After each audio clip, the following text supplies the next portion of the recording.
So, it's the first day of Grimmfest 2024, and the very first screening is about to happen, and we have the showrunners and writers of Tales from the Void.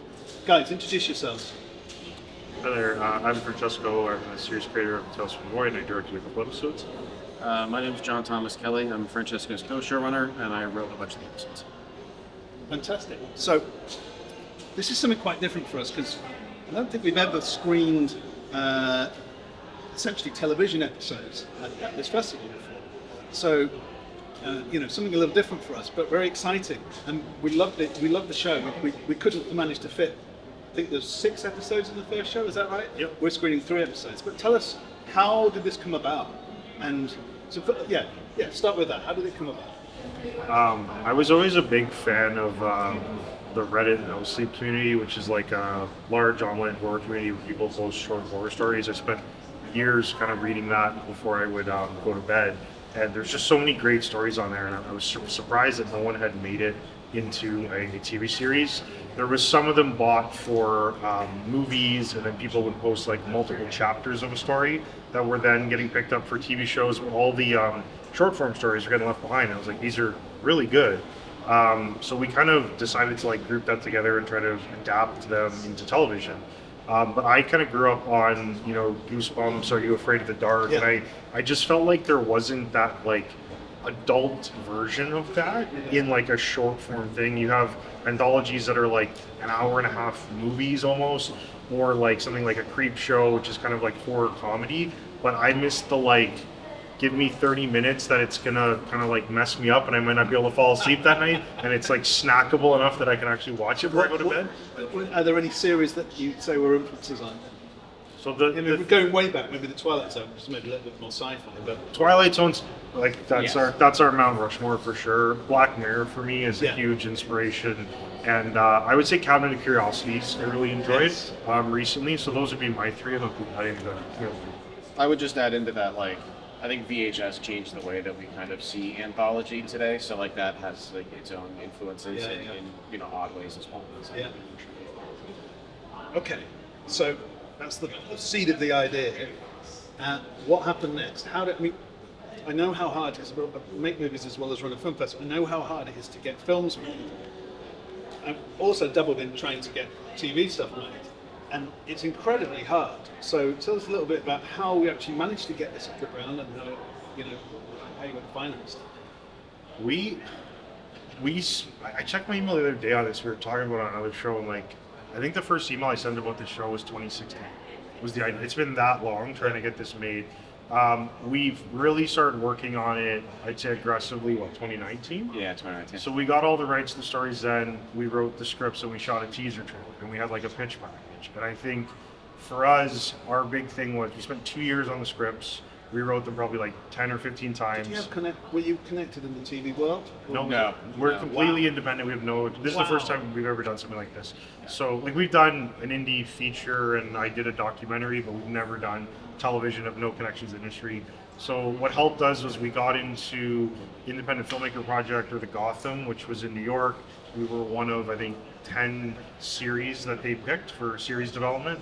I think there was like a few thousand people that applied to that. We literally won the lottery. Yeah, so that was a big help, but I think the big... Did they give you support to develop the show or financial support? They got us a sales agent, which Okay. helped, so that was a big piece of it. But to be honest with you, it was going down a list of all the people that we thought might be interested in this. Our sales agent, talking to every single one of them, not taking no for an answer. But how have you managed to finance them? Right. It's the first season. yeah.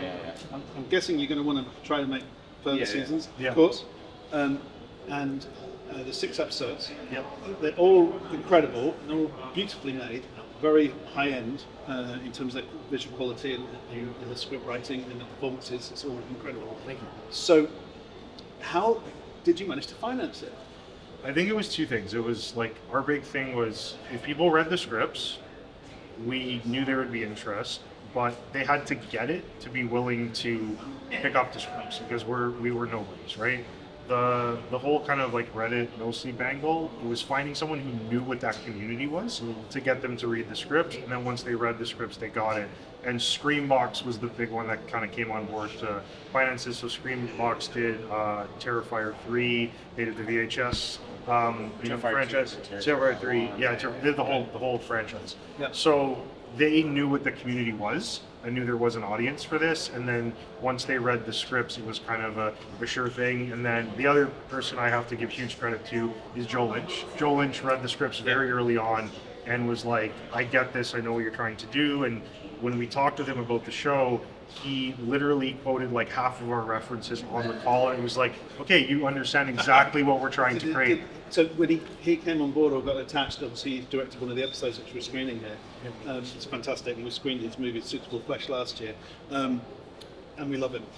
So when he came on board and got attached to the project, did that make a difference, or was he already down to direct that episode, or? Yeah, so when he read all the scripts and was like, this is incredible, like I really like it, I want to be involved.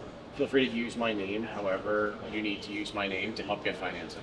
So Francesco and I owe Joe like our careers. Like we owe Joe a lot. Like Okay. I don't think the show exists without Joe Lynch doing that. Because we did exactly what he told us we could do. Like every meeting it was like, well, Joe Lynch is involved. Like, he's gonna direct the pilot.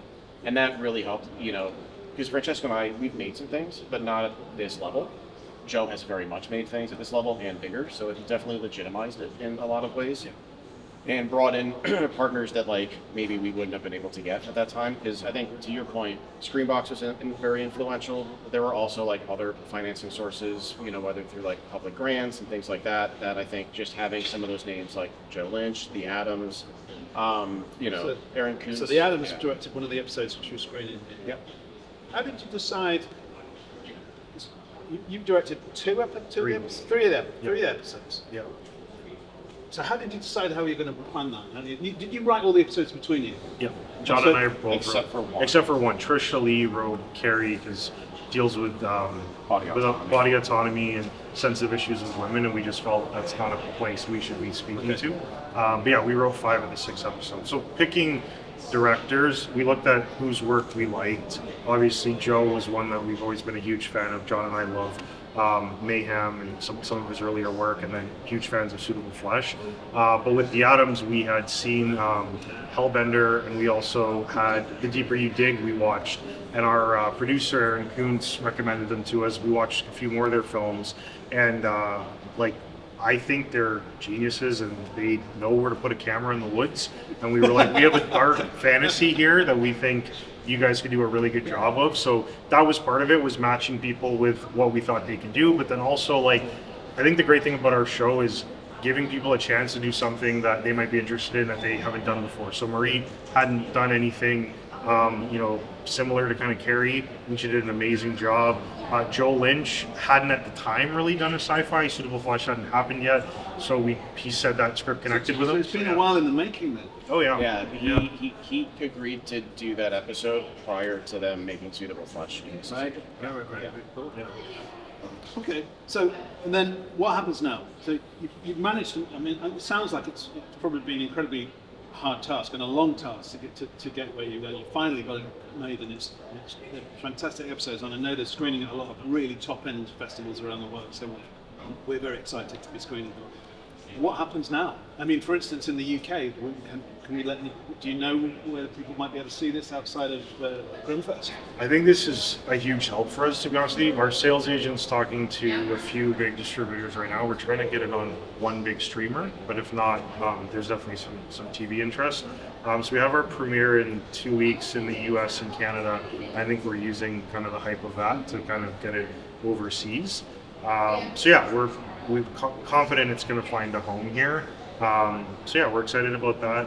And yeah, I think, once we got it funded, I think I just quietly whispered to myself, don't fuck it up every day for about a year after that. I don't know if you had anything else to that, Sean.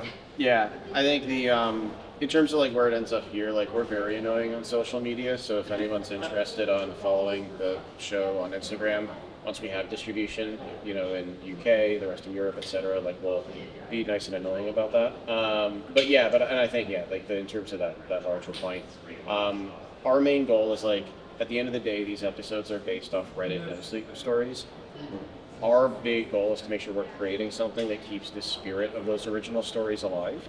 So our main goal is to make sure we're just doing justice to that. So the don't fuck it up comment, feeling that every day, like writing the scripts on set, just we don't want to fuck this up. So people who like put something on paper years ago on the internet that ended up being really, really good, and we want to do justice to them. So Yeah, I would just say that like there's a lot of these stories are well known online. So there's a responsibility when we did the Black Square, keeping that authentic, the original story. Like we got the trailer up a couple weeks ago, and like the comments are already, oh, you adapted the Black Square. That could have been a whole TV show on its own. Want to see who did it? So there definitely is a responsibility to that community. So that was a big pressure with the show, but we think we did a pretty good job of it, and we know that the writers have liked it so far. So we're really happy with it. Well, listen, thank you so much for being with us and bringing the episodes here to screen at the festival. Wish you the best of luck with it. I'm sure that the full series will be available sometime soon in the UK, and I'm sure that people will come away from the screening here and tell lots of other people how good it is. I'm sure they will, because it is fantastic. Thank you. So best of luck with it. And plans for a second season? We hope so. We've already got the scripts written and the whole thing mapped out. So Wow. we got to get us on TV or streaming in the UK first, and then that's the next step. Yeah. Definitely hope so. Well, guys, thank you so much for being with us. Cheers. Thank you so much, Aaron. thank you for having us. Yeah. Thank you. Awesome.